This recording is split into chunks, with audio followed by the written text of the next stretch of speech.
इसका अड्डा। अगर आप मेरे चैनल में नए हैं तो वीडियो देखने से पहले प्लीज चैनल को सब्सक्राइब कर दें और नेक्स्ट वीडियो जो भी आएंगे उनके लिए आप बेल आइकन को प्रेस कर दें। तो आज इंपॉर्टेंट सीरीज आइकन की एक नई हम टॉपिक लेके आए हैं और वो टॉपिक होने वाला है refraction at the spherical surfaces, जो कि बहुत ज्यादा इंपॉर्टेंट टॉपिक है। ठीक है, इसके हेल्प से हम लेंसमेकर फॉर्मूला को क्या करते हैं, डिराइव करते हैं। तो this is the one of the most important topic of ray optics. तो आखिर है क्या refraction at the spherical surface, उसकी बात करें। देखिए हमारे पास कोई एक दो मीडियम है, सपोज एक ये मीडियम है, अगर मैं बोलूं दो मीडियम है, एक ये मीडियम है जिसका रिफ्रैक्टिव इंडेक्स क्या है 2 है, और एक ये मीडियम है जिसका रिफ्रैक्टिव इंडेक्स सपोज क्या है μ1 है। अब सपोज कोई ऑब्जेक्ट आपने पॉइंट ऑब्जेक्ट आपने कहां रखा है, μ1 वाले मीडियम में रखा हुआ है, तो उसकी वजह से जो रिफ्रैक्शन होगा, और रिफ्रैक्शन होगा कैसे, due to the spherical surface of this second medium. ठीक है, तो अगर ये ऑब्जेक्ट इसकी वजह से कहीं पे इमेज फॉर्मेशन हो रहा है या कहीं पे रिफ्रैक्शन हो रहा है, तो that is basically known as, वो रिफ्रैक्शन हो किस वजह से रहा है, वो इस स्फेरिकल सरफेस की वजह से हो रहा है। तो उसके लिए जो जनरल फॉर्मूला होता है बच्चों, वो होता है आपका, दैट इज, अगर मैं इसको लिखूं तो that is μ2 upon v minus μ1 upon u is equal to μ2 minus μ1 upon r। Generally ये होता क्या है, देखिए u ये ऑब्जेक्ट डिस्टेंस हो जाती है, ठीक है, v इमेज डिस्टेंस हो जाती है, और r इस सेंटर इस स्फेरिकल सरफेस का क्या हो जाता है, रेडियस ऑफ कर्वेचर। तो लेट्स सी हम कैसे इसको क्या करें, प्रूव करें। चलिए शुरू करें। तो हम दो मीडियम ले रहे हैं, तो एक मीडियम ये है सपोज, देखिए डायग्राम ये बहुत इंपॉर्टेंट है, इसको आप ध्यान से देखेंगे कि ये कैसे डायग्राम बन रहा है। ठीक है, अगर डायग्राम आएगा तो ही आपको इसको सॉल्व करना आएगा या प्रूफ करना आएगा। ठीक, तो हमने कोई एक मीडियम ले लिया, सपोज का जो रिफ्रैक्टिव इंडेक्स है वो क्या है μ2 है, और इसका क्या ले लिया मैंने, एक स्फेरिकल सरफेस ले लिया, और यहां से जाते हुए मैंने क्या ड्रॉ कर दिए, एक प्रिंसिपल एक्सिस। तो इस स्फेरिकल सरफेस का बच्चों क्या होगा, एक पोल होगा, मिडिल पॉइंट होगा, तो उसको मैंने बोल दिया P। अब क्योंकि एक स्फेरिकल सरफेस है तो स्फेयर से बनी हुई है, तो इसका मतलब क्या है, इसका कहीं ना कहीं पर एक क्या होगा, centre. So the distance from pole and the centre is basically known as the radius of curvature. ठीक, अब मैंने क्या किया बच्चों, जैसे ये μ1 का रिफ्रैक्टिव इंडेक्स है, मतलब इस मीडियम का रिफ्रैक्टिव इंडेक्स है, तो मैंने क्या किया, यहां पर एक क्या रख दिया, पॉइंट ऑब्जेक्ट रख दिया O पे। ठीक, तो उसकी वजह से क्या होगा, ये रे गई और स्फेरिकल सरफेस पे इसने क्या किया, स्ट्राइक किया। ठीक, अब जैसे इसने स्फेरिकल रे पे स्ट्राइक किया, तो हमें तो इंसिडेंट एंगल पता है नहीं, तो इंसिडेंट एंगल पता करने के लिए मैं क्या कर दूंगा, एक नॉर्मल यहां पर क्या कर दूंगा, ड्रॉ कर दूंगा, और जो नॉर्मल बेसिकली क्या जाएगा, सेंटर ऑफ कर्वेचर से होते हुए। एक बार भी फिर से आपको बता रहा हूं, O पे मैंने ऑब्जेक्ट रखा है, पॉइंट ऑब्जेक्ट, तो उसकी वजह से जो रे जाएगी इस स्फेरिकल सरफेस पे क्या करेगी, स्ट्राइक करेगी। अब हमें एंगल ऑफ इंसिडेंट पता है नहीं, तो एंगल ऑफ इंसिडेंट पता करने के लिए हम क्या करेंगे बच्चों, हम यहां पर क्या करेंगे, एक नॉर्मल ड्रॉ करेंगे। तो मैं एक नॉर्मल ड्रॉ करने जा रहा हूं यहां पे, जो क्या होगा, सेंटर ऑफ कर्वेचर से होते हुए जाएगा। तो अगर आप ड्रॉ करें तो कुछ नॉर्मल ऐसे होगा। So this angle basically is known as angle of incidence. Okay, अब देखिए बच्चों, अगर यहां पर रिफ्रैक्शन नहीं हो रहा होता, एक मीडियम से दूसरे मीडियम में नहीं जा रही होती रे, तो रे क्या होती, सीधे निकल जाती without any refraction, but because it is moving. अब ये μ1 है, सपोज मैंने बोला यहां पे μ2 इज ग्रेटर देन μ1, मींस μ1 क्या है, रेयर मीडियम है, और μ2 क्या है, डेंसर मीडियम है, बहुत ज्यादा ऑप्टिकल डेंसिटी है उसकी।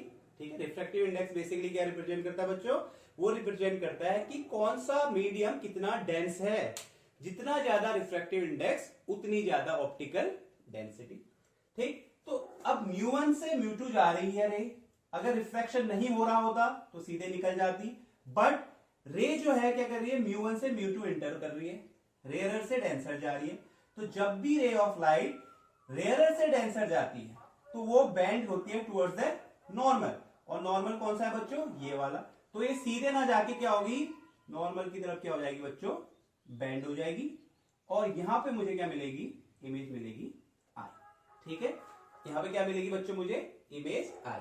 अब जनरली जब नॉर्मली किसी सरफेस पे कोई रे ऑफ लाइट स्ट्राइक करती है परपेंडिकुलरली, तो एंगल ऑफ इंसिडेंट यहाँ पे 0 हो जाता है। तो ये जो रे है यह बिना रिफ्लेक्शन के क्या हो जाएगी, आगे निकल जाएगी। ठीक, तो बच्चों ये क्या है, normal.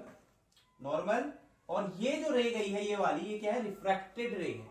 So the angle between normal, ये नॉर्मल था, जैसे ये नॉर्मल है, नॉर्मल एन नहीं बोल के नॉर्मल है, ठीक है, इसमें नॉर्मल डाला है। नॉर्मल मैंने क्यों डाला, आपको समझ आना चाहिए कि मुझे एंगल ऑफ इंसिडेंट की जरूरत है यहाँ पर, और एंगल ऑफ रिफ्लेक्शन की। अब ये बैंड इस तरफ क्यों हुआ है, इसका रीजन क्या है, कि जनरली म्यू1 रेयरर है और म्यू2 डेंसर है। तो जब कोई रे ऑफ लाइट रेयरर से डेंसर जाती है तो it will bend towards the normal. तो ये नॉर्मल की तरफ क्या हो गई है, बेंड हो गई है। तो एक और इंपॉर्टेंट चीज, ये स्पेरिकल, आप ये जो सरफेस है कैसा है, ये बिल्कुल साइड में आप देख सकते हैं पतला है, बीच में मोटा है, ठीक है। तो ऐसा कौन सा सरफेस है, अगर आप कंफ्यूज ना हो, हम इसको किसके लिए कर रहे हैं, हम इसको कॉन्वेक्स सरफेस के लिए कर रहे हैं, ठीक है। बाद में मैं आपको बताऊंगा कॉनकेव के लिए भी कैसे किया जाता है, क्योंकि अधिकतर केस में सभी लोग कॉन्वेक्स करके ले जाते हैं, बट एग्जाम में कुछ भी आ सकता है, इट मे बी कॉन्वेक्स और इट मे बी कॉनकेव। तो बैंड क्या होगा, रे ऑफ लाइट क्या होगी, after refraction band towards the normal, ठीक है। अब सपोज ये एंगल बना रहा था अल्फा, ये एंगल बना रहा था beta, and this is the angle gamma, ठीक। अब यहां पे बच्चों अगर मैं एक नॉर्मल ड्रॉ कर दूं लाइक दिस, तो मैंने एक नॉर्मल ड्रॉ कर दी, this is N, this is M, means जो P पॉइंट है और जो N पॉइंट है, they both are very close to each other. तो बाद में हम जो N है वो इसको P कंसिडर कर सकते हैं, या जो P है उसको N कंसिडर कर सकते हैं। और ये जो एंगल है बच्चों, अल्फा, बीटा, गामा, आई और ये आर, ये बहुत क्या है, छोटे, बहुत वेरी वेरी स्मॉल है, कोएक्सल, एक साथ है ये जुड़े हुए, और ये बहुत छोटे छोटे एंगल होने वाले हैं। तो चलिए हम शुरू करते हैं, इसको कैसे हम निकालें। तो फर्स्ट ऑफ ऑल देखिए बच्चों, अगर मैं ये वाला ट्राइंगल लूं, इन ट्राइंगल एम ओ, आप देखें M O C, in triangle M O C, अगर मैं ट्राइंगल एमओसी लूं तो ये कुछ इस तरफ से हो रहा है बच्चों, देखिए आप, एमओसी लाइक दिस, ये कुछ इस तरफ से है, this is alpha, this is beta, और ये क्या है, आई। तो आपको एक प्रॉपर्टी ज्योमेट्री में आपने पढ़ी है, the exterior angle is equal to the sum of interior angle. जो इंटीरियर एंगल है, एक्सटीरियर एंगल, उसका क्या होता है, सम। तो यहां पे मैं क्या लिख सकता हूं बच्चों, I is equal to alpha plus beta. तो यहां पे मुझे एंगल ऑफ इंसिडेंट की वैल्यू मिल गई, that from the triangle MOC, तो I is the exterior angle, whereas alpha and beta is the interior angle. So from here मुझे किसकी वैल्यू मिल गई है, I is equals to alpha plus beta. अच्छा, एक और यहां पे ट्राइंगल अगर मैं देखूं, ट्राइंगल, ये वाला ट्राइंगल देखो बच्चों, MIC या MCI, ये ट्राइंगल अगर आप देखें, इन ट्राइंगल देखिए, फर्स्ट ट्राइंगल हमने लिया MOC, this one, first triangle ये लिया, तो आप देख सकते हैं I यहां पे एक्सटीरियर एंगल था, और अल्फा और बीटा क्या थे, इंटीरियर। अब मैं क्या कर रहा हूं, एक और ट्राइंगल ले रहा हूं MCI, इन ट्राइंगल MCI, तो MCI कुछ इस तरह से है, लाइक दिस। तो ये आर है, ये आपका है गामा, और ये आपका क्या है बच्चों, बीटा। अब यहां पे जो बीटा है वो क्या है, देखिए जिस तरह यहां पे आई क्या है, एक्सटीरियर एंगल का, तो यहां पे बीटा भी क्या है, एक एक्सटीरियर एंगल है, और वेरस अल्फा, आर और गामा क्या है, इंटीरियर एंगल। सो अगर यहां पे प्रॉपर्टी लगाओ तो यहां पे बीटा इज इक्वल टू क्या हो जाएगा बच्चों, beta is equal to R plus gamma, और यहां से अगर आर निकालू, आर इज इक्वल टू क्या आ जाएगा, बीटा माइनस गामा, ठीक है। तो मुझे यहां से क्या मिल गई, आई की वैल्यू मिल गई और आर की मिल गई। आर की वैल्यू क्या है, बीटा माइनस गामा। तो now we can see there that all the rays of light are, अगर we feel consider they are paraxial, ठीक है। तो पैराएक्सियल है तो इसका मतलब जो अल्फा होगा, बीटा होगा, गामा होगा, आई होगा, आर होगा, इनकी वैल्यू जो होगी क्या होगी, वेरी स्मॉल, ठीक है। तो हम क्या कर सकते हैं, आई और आर की वैल्यू निकालने के लिए हमें यहां क्या करना पड़ेगा, अल्फा, बीटा और गामा की वैल्यू निकालनी पड़ेगी। तो ये चीज बहुत इंपॉर्टेंट है बच्चों। तो अगर आप देखें तो अल्फा यहां पर जो होगा, it approximately equals to 10 alpha के बराबर होगा, ठीक है। और जो यहां पे बीटा होगा, इट इज ऑल्सो लगभग ये किसके बराबर होगा, 10 बीटा के बराबर होगा, और जो गामा होगा वो भी लगभग 10 गामा के बराबर होगा।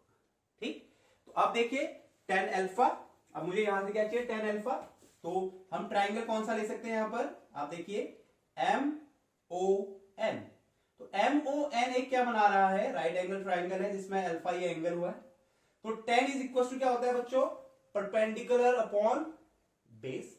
अच्छा, उससे पहले एक इंपॉर्टेंट चीज और देखिए, ये ऑब्जेक्ट रखा है, ऑब्जेक्ट से लेके पोल के बीच की जो डिस्टेंस होती है वो होती है u, that is object distance, और पोल से लेके इमेज कहां बन रही है बच्चों, I पे, तो ये डिस्टेंस क्या होती है v, that is image distance.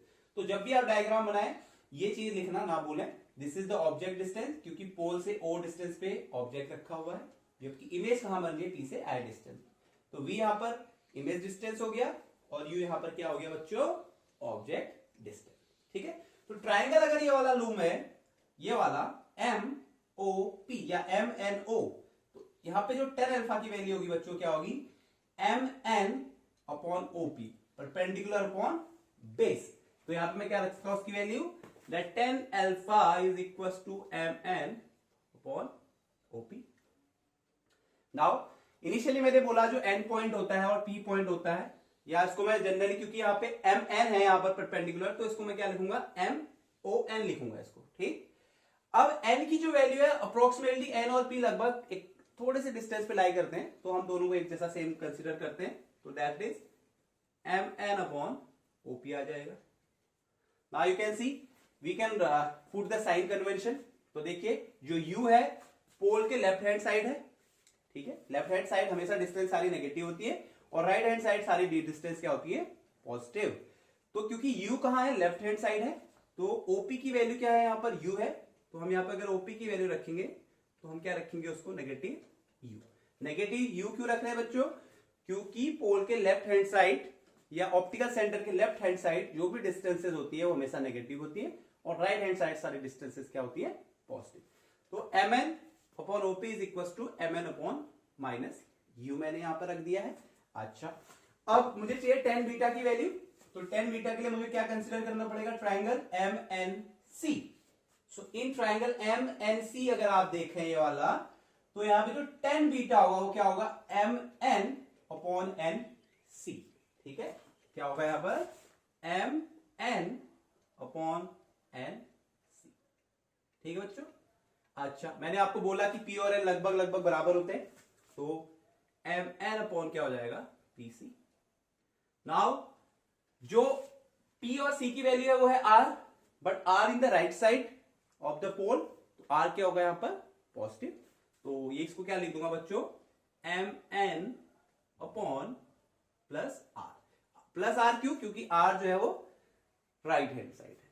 Now again 10 gamma, तो देखो अब गामा के लिए कौन सा एंगल होगा, MNI। So this is the alpha, sorry this is the gamma. तो यहां पे 10 गामा क्या होगा, परपेंडिकुलर अपॉन बेस। तो परपेंडिकुलर क्या बच्चों, MN, और बेस क्या है बच्चों, NI। So what is the value of 10 gamma, MN upon NI। Now N is nearly equal to P, तो MN अपॉन PI। अब P से I के बीच की डिस्टेंस देखो, PI, तो ये क्या है, B, and it is also in the right hand side. तो राइट हैंड साइड जब भी कोई डिस्टेंस होती है तो उसको हम क्या लेते हैं, पॉजिटिव। तो यहाँ पे MN अपॉन PI, तो इसको क्या लिख सकता हूं, MN अपॉन प्लस B। तो ये वैल्यू किसकी होगी बच्चों, अल्फा, बीटा और gamma. Now we can use Snell's law. अब अल्फा, बीटा, गामा की हमें वैल्यू पता चल गई है, तो बाय स्नेल्स लॉ, अब स्नेल्स लॉ क्या कहता है बच्चों, sine I, the ratio of the angle of I, sine I upon sine R की जो वैल्यू होती है रिफ्रैक्टिव इंडेक्स के बराबर। तो अब यहाँ पे रे क्या जा रही है, म्यू 1 से म्यू 2, तो what we can find out, we will find out, हम क्या करेंगे, refractive index of 2 with respect to 1, तो ये जाएगा 2 1। और जनरली बच्चों इसको क्या लिखते हैं हम, म्यू 2 1 को म्यू 2 अपॉन म्यू 1। अगर मैं बच्चों यहां पर क्रॉस मल्टीप्लाई कर दूं तो क्या बन जाएगा, ये mu 1 sine I is equal to mu 2 sine are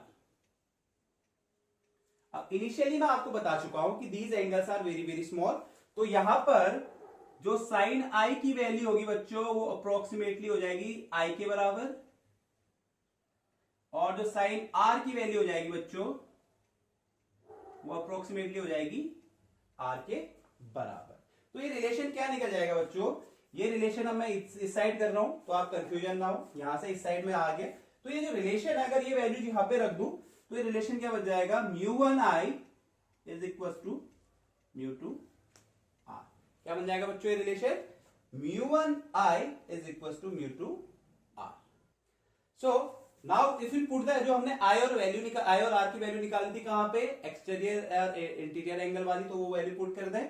तो μ1 तो μ1 ही रहा आई की जगह अल्फा प्लस बीटा, और μ2 तो μ2 रहा आर की जगह बीटा माइनस गामा। तो बच्चों अब अल्फा बीटा गामा की वैल्यू ऑलरेडी हमारे पास है, तो रख दीजिए वैल्यू। तो ये क्या होगा, μ1 अल्फा की वैल्यू क्या है बच्चों, mn upon minus u, plus beta की वैल्यू क्या है बच्चों, mn upon r is equal to μ2। Beta की वैल्यू क्या है बच्चों, mn अपॉन r, और गामा की वैल्यू क्या है बच्चों, mn अपॉन v। ठीक है, तो मैंने यहां पर क्या कर दी बच्चों, वैल्यू यहां पर क्या कर दी, पुट कर दी। तो इसको मैं आगे क्या कर लूंगा, सॉल्व कर लूंगा। तो ये कैसे सॉल्व होगा, देखिए अगर आप ये इक्वेशन गौर से देखें तो दोनों साइड आपको ये लगेगा कि mn क्या है, कॉमन है। तो अगर हम mn को कॉमन ले लें लाइक दिस, या mn को कॉमन ले लूं और μ1 से अंदर मल्टीप्लाई कर दिया मैंने, what I have done here, आप देख सकते हैं μ1 से अंदर को मल्टीप्लाई कर दिया, और mn दोनों में कॉमन है तो बाहर ले लिया, mn दोनों में कॉमन है तो बाहर ले लिया।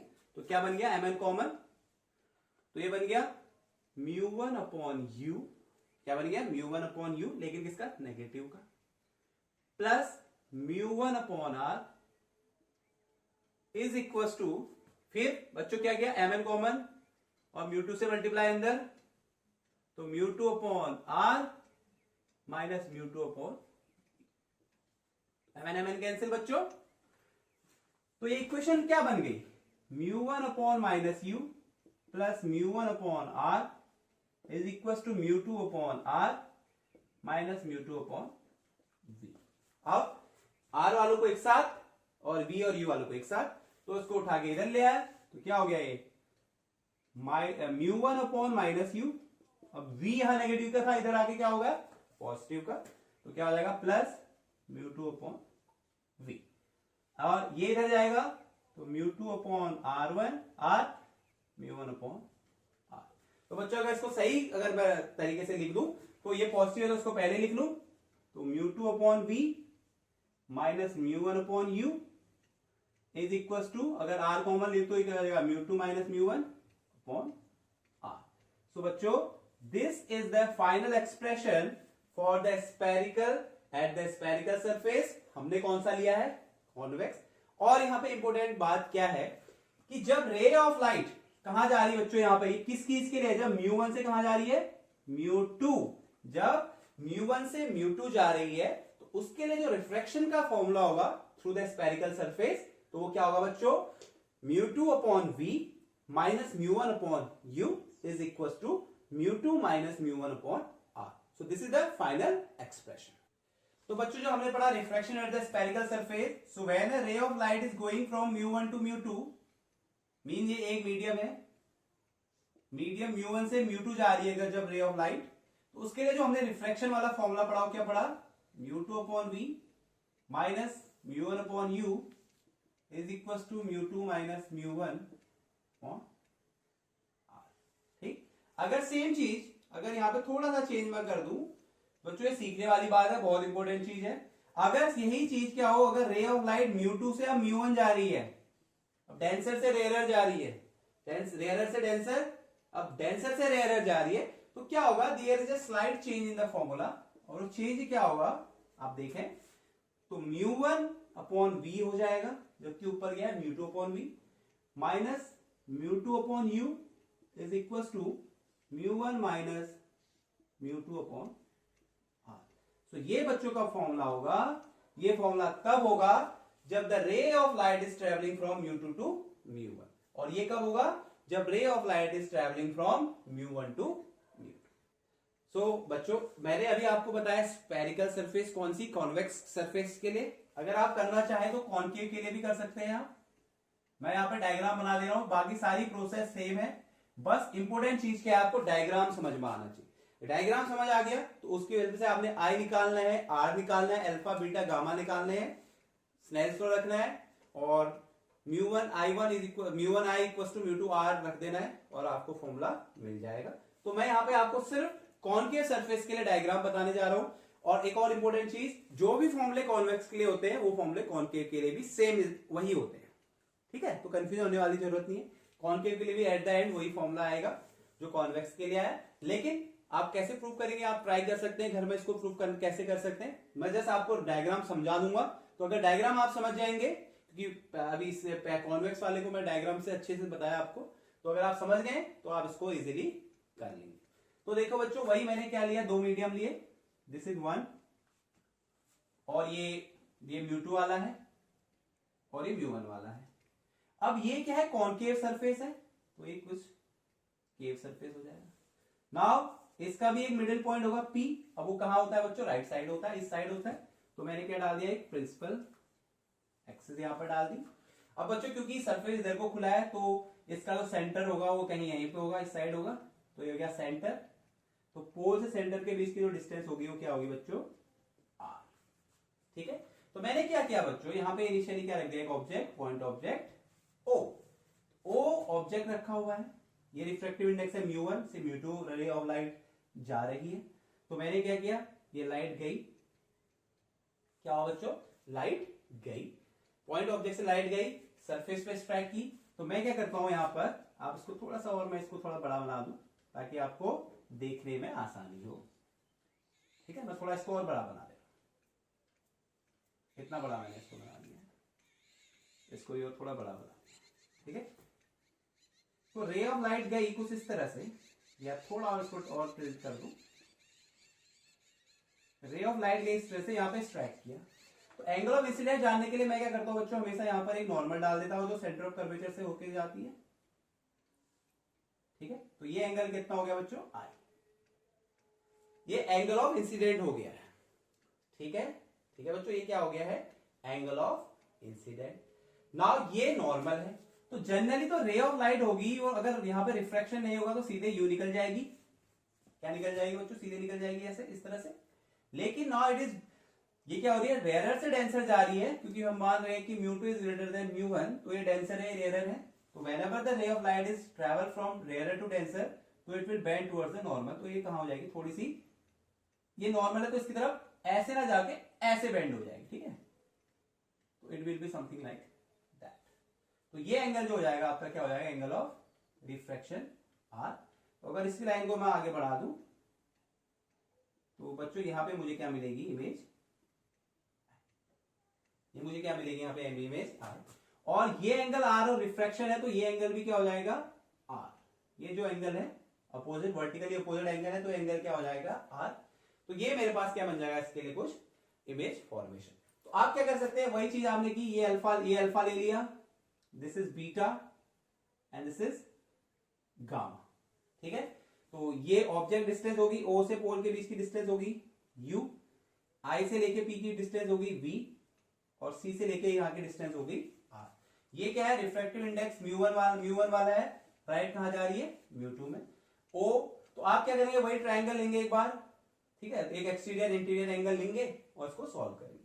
तो ये डायग्राम अगर आपको आ गया है, तो जो लास्ट में हमें यहाँ पे एक्सप्रेशन मिलेगा, when the ray of light is travelling from μ1 to μ2, diagram आप समझ गए होंगे, तो फॉर्मूला वही मिलेगा मुझे।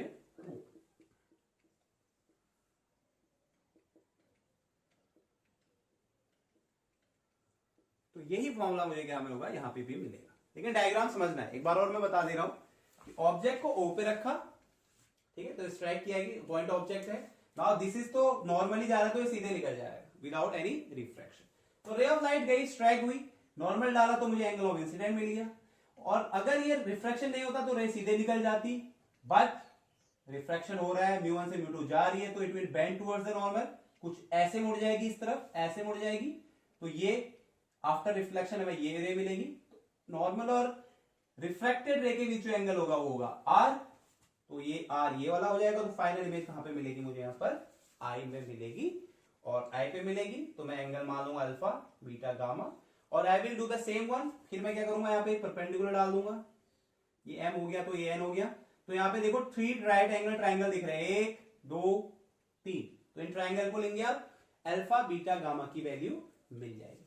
तो बच्चों ये था आज का टॉपिक, हमारी जो सीरीज थी आइकन, जो 12th के लिए बहुत इंपॉर्टेंट है, उसका एक थर्ड टॉपिक की है, मैंने बताया आपको। अब नेक्स्ट वीडियो में हम बात करेंगे लेंस मेकर फॉर्मूले की।